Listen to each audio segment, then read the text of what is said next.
Hello po, I'm Rafael Olila of Team Motivators under Team Gilas of Coach Christy.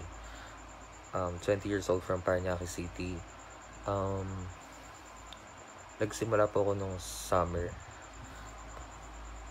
Naboboring lang din sa pandemic. Student na walang ginagawa sa pandemic. So, syempre parang gusto ko magkaroon ng work para may sariling income din naman. So, nagtry ako maghanap online. So, nagtry ako sa call center. Then, nakapasa ako sa isa. But, the next day, after ko pumasa, the next day nakita ko si iWatch. And, may nakita ko isang student na kumikita ng like 20,000 a week. So, that's insane. Then, nagulat ako, but kaya yung ginagawa niya, feel ko kakayanin ko rin naman. So, nag-take agad ako ng risk. Siyempre, chinek ko lahat muna ng legalities.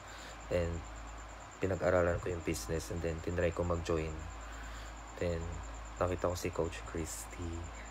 And, nagpag-guide ako sa kanya. And, yun, nag-join na ako bigla. And then, yun, ang dami kong pang hindi alam sa business. Pero, pinag-aralan ko siyang maigi. And, since nag-online selling naman ako dati, so, nakasanayan ko na makipag-usap sa mga tao. Then, nalaman ko yung recruit.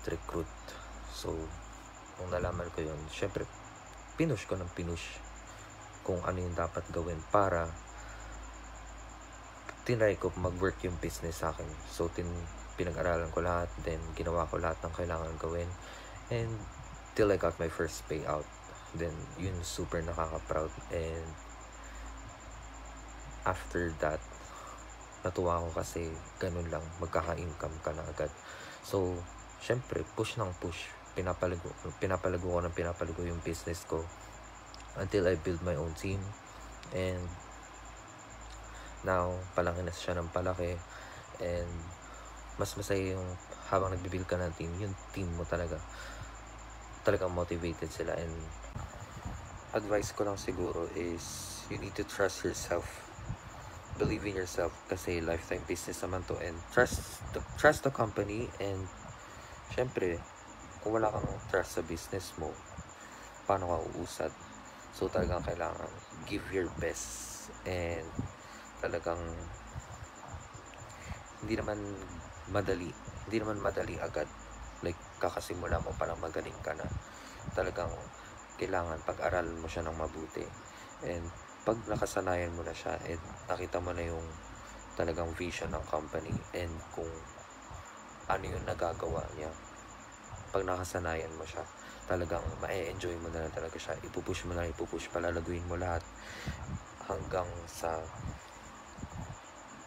kikita ka talaga lalo na sa passive earnings. Talagang kahit wala kang ginagawa, talagang magkaka-income ka.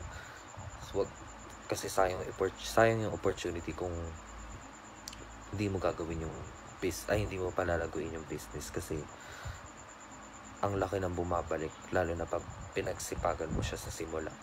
Talagang malaki yung babalik sa'yo. So, just keep it going. And sana mas marami pang matulungan, mas marami pang sumali, and mas lumago yung team, and lahat maging big earners, makaluwag-luwag lahat, and mas marami maging millionaires or directors sa iWatch.